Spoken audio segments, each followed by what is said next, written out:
A major artistic push throughout Western game design sentiment that differentiates it a lot from Japanese game design sentiments is its fixation on the individual player's ability to exert ownership over the game world and text. The open world genre, which achieved widespread popularity in the late 2000s with titles like Assassin's Creed 2 and The Elder Scrolls IV Oblivion, is an expression of this fixation on freedom, with that aforementioned genre having its roots in the freedom that the CRPGs of the 90s, such as Baldur's Gate or Fallout, allowed to the player. These, in turn, were digital translations of tabletop RPGs, both previous examples literally deriving from the TTRPG systems Dungeons & Dragons 2nd Edition and GURPS, respectively. TTRPGs as a form are all about player expression even more so than the average video game. Everything in the text is invented by either the player or a dungeon master, and the free will of players within a given campaign is fetishized as something to strive toward when designing them as a dungeon master. While Japanese RPGs have similar roots in TTRPG systems, with Dragon Quest having its roots in the Western-developed and D&D inspired Wizardry, they never took on such a fixation on the individual player experience being so highly variable, with a few outliers such as Etrian Odyssey and a few of the earlier entries in the canon like the original Final Fantasy, which itself is already less expression-driven than Wizardry. All of this history led to a push throughout Anglosphere games criticism around the latter half of the first decade of the new millennium, that being the importance of the player's choices mattering to the world of the games. Many games from around this era have design philosophies founded in this idea. BioWare's Mass Effect or Dragon Age Origins are both textbook examples of RPGs framed around making major choices, and a large part of Fallout 3's marketing campaign was dedicated to actively overpromising the amount of pivotal choices that could be made in the game. Even Bioshock, a fairly linear and non-expressive first-person shooter, has a pointless choice to kill or spare certain characters which functionally changes nothing ludically. This primordial soup is what Telltale Games is birthed from, with its catalog of works that are essentially a series of back-to-back choices with little else to them mechanically as a mutation and synthesis of the Japanese visual novel in the Western adventure game. And in the wake of their popularity, a game satirizing and in dialogue with their style of design that was largely misunderstood. Dontnod's 2015 work, Life is Strange.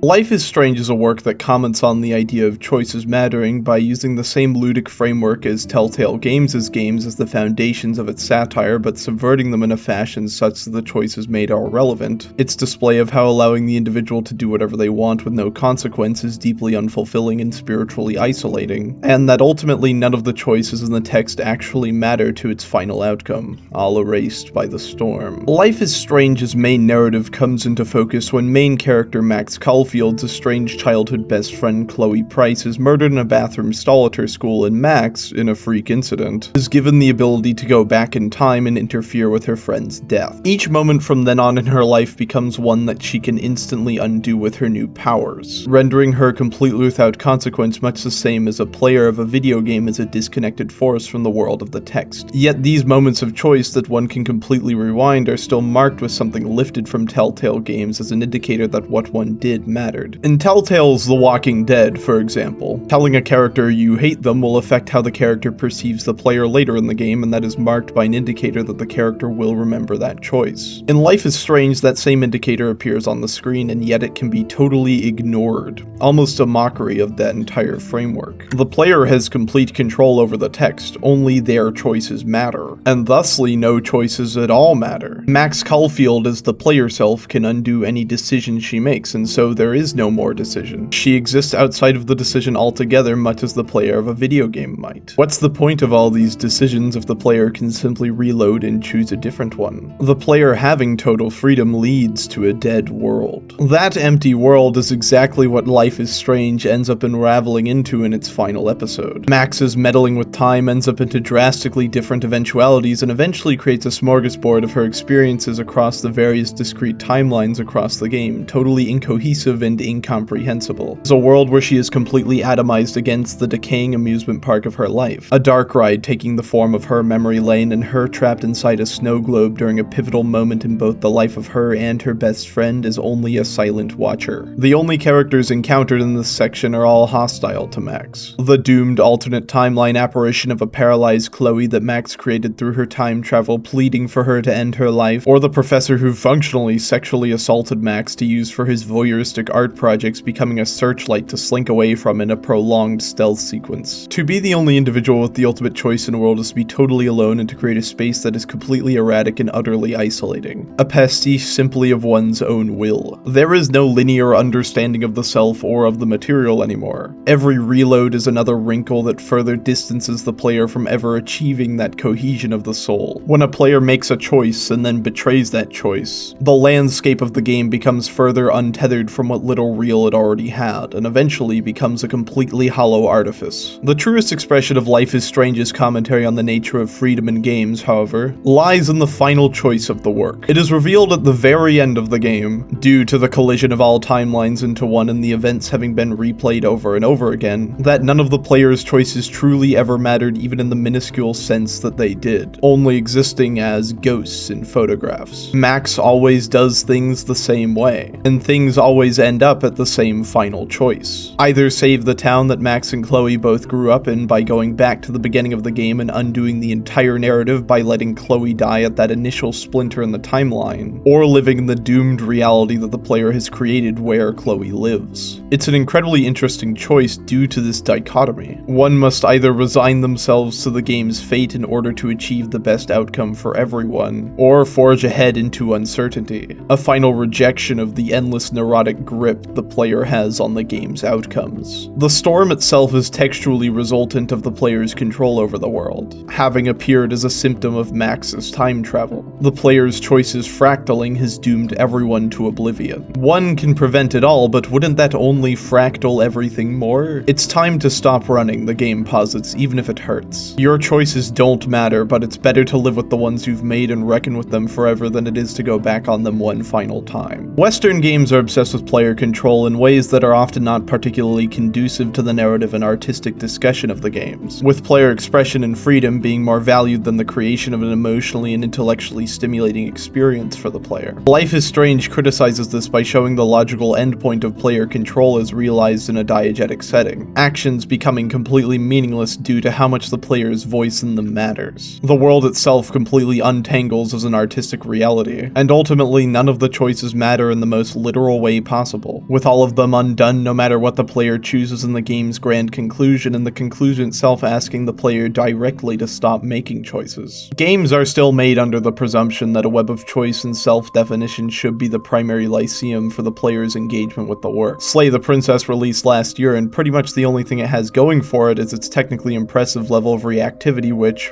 while clever on a surface level, definitely leaves one wanting for something more substantially itself, as many attempts at making Western visual novels do. Life is Strange, however, offered a refreshing counterargument to that methodology of design a decade ago. The true quote-unquote great Western visual novel, if such a thing were to ever actually even exist. Video games should not be entirely under the whim of the player, and games like Pentiment making it impossible to go back on one's choices and making the choices unclear are an interesting step in using choice-based gameplay for more interesting ends than something like The Elder Scrolls. This has been Arcade Everlasting, who much prefers to be in dialogue with a work of art on its own terms than to control a work of art, signing off. Thank you for watching. That feels a little unfulfilling, doesn't it? It's good, but I feel like I missed a lot about the game. Maybe I could have put another spin on it. Kate Marsh is a really pivotal aspect of it to leave out.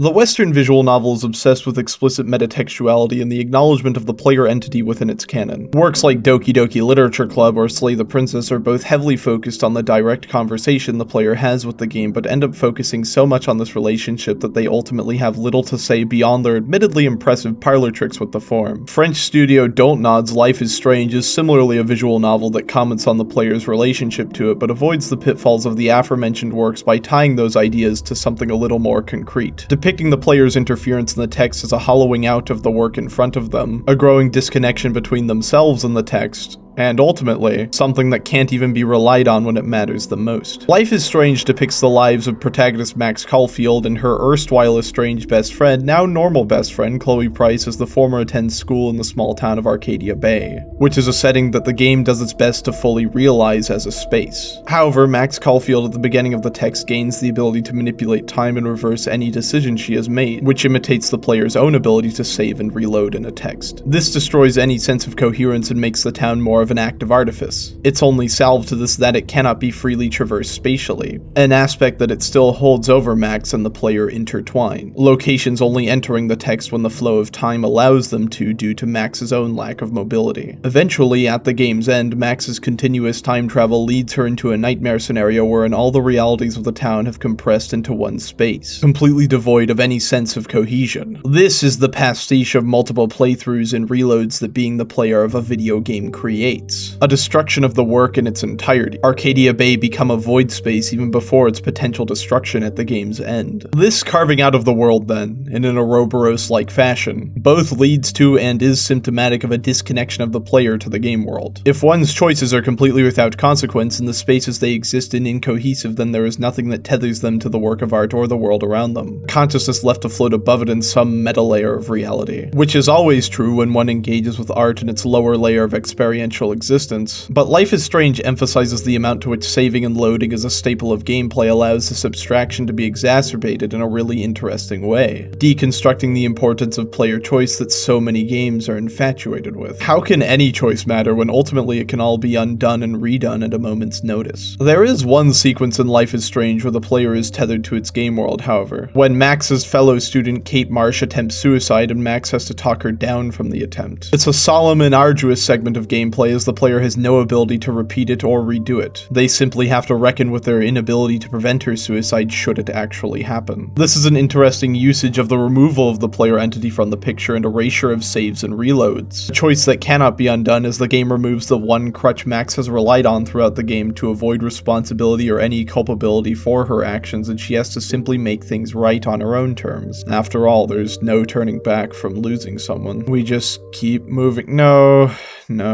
I'm not going to get autobiographical again here. That take was a little listless and silly anyway. I sort of just wanted to get in a dig against American takes on visual novels and talk about Kate Marsh since she feels like this really weird element of the text with my readings in mind. But maybe that makes Life is Strange a little too close to home for me to write meaningfully about. Toby Fox's seminal 2015 RPG Undertale needs little introduction. It has seen much discussion in the near decade since its release, and for good reason. It's a highly inventive discourse about how we interact with games as a space. While it certainly takes inspiration from games like Apink's Mother, Love-de-Lic's Moon RPG Remix Adventure, and Kavia's Drakengard, Undertale is a game that uses saves and reloads in an extremely unique way for the form, if a little didactic in execution at points. Undertale discusses the player's existence in and disconnect from a given game through its major narrative decisions being made in a separate and abstracted form of play from the rest of the text, the player's solitude in carnage should the work be engaged with as if it was a traditional RPG, and its characters' tacit discussion of their feelings on the act of saving and reloading acting as a definitive final nail in its analysis of the broader trends of gaming. A major part of Undertale's commentary is that its major choices, those being to kill or spare monsters, are all made in a separate space abstracted from the game world. There is a sense of disconnection from the killing or sparing of monsters because it's all done in a battle screen where the player character Frisk is no longer even visible. The enemies interacted with through menus. The player only, ironically or appropriately depending on whether one chooses to kill or spare monsters, represented as a tiny heart that navigates them and avoids enemy attacks, obviously out of place due to the mixels used in its construction. This abstraction, while a seemingly microcosmic aspect of the game's presentation drawing from JRPGs like Chunsoft's Dragon Quest or the aforementioned Mother, is used to further the game's meta-narrative about the player disconnect inherent in so many video games.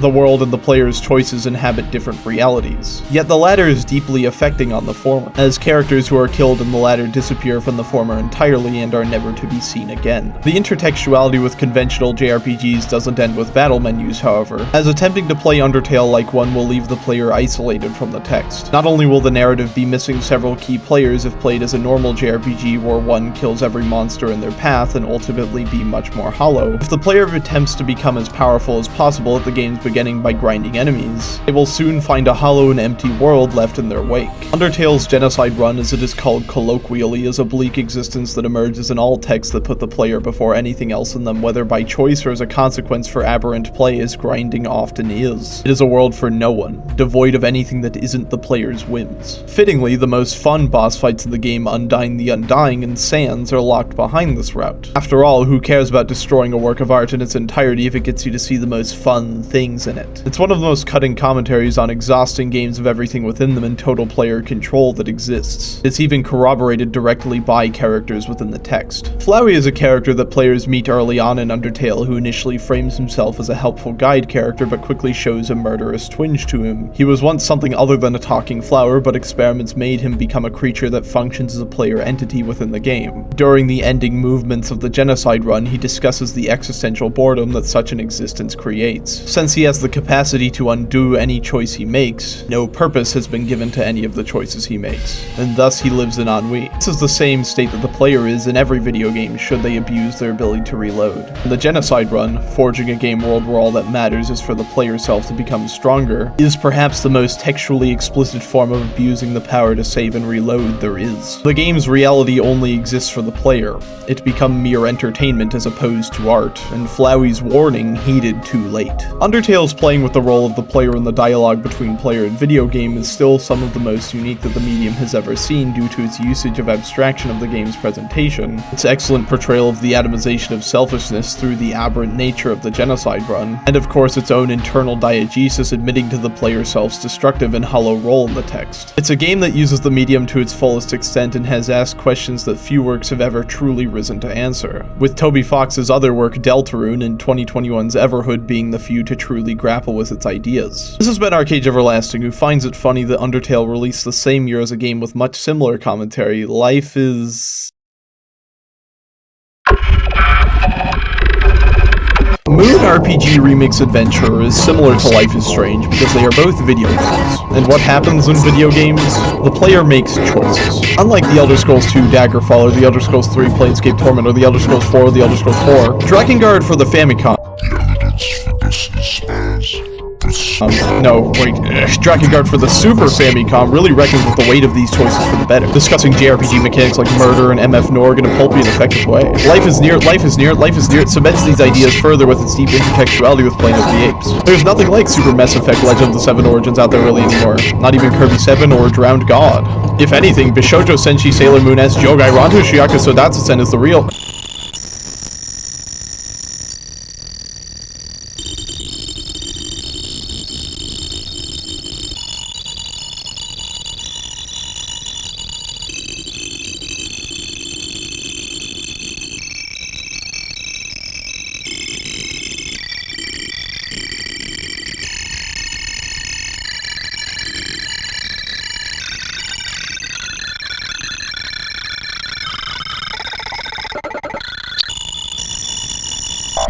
Choices are the central mechanic in Life is Strange, as they are in any other game descended from the Telltale Games lineage of design. They are, however, temporal by their design compared to those games. They can be rewritten and altered, a microcosm of how, ultimately, the art form itself becomes disconnected from the people who engage with it every time a choice or decision is changed in Reload. Life is Strange ends with the game positing to either undo all the changes made and live life abiding by fate, one last chance at goodness and redemption in the eyes of the narrative's predestination, or to cast aside revisions entirely and face the world one has made. Eventually, no matter which is chosen, the second one comes to fruition. Everyone lives with the world they created eventually, no matter how much rewinding or swimming against the current of time they attempt to do. And that's okay, Life is Strange posits. Everything always moves forward and there is comfort in that inevitability. This has been Arcade Everlasting, who survived the time crash, signing off.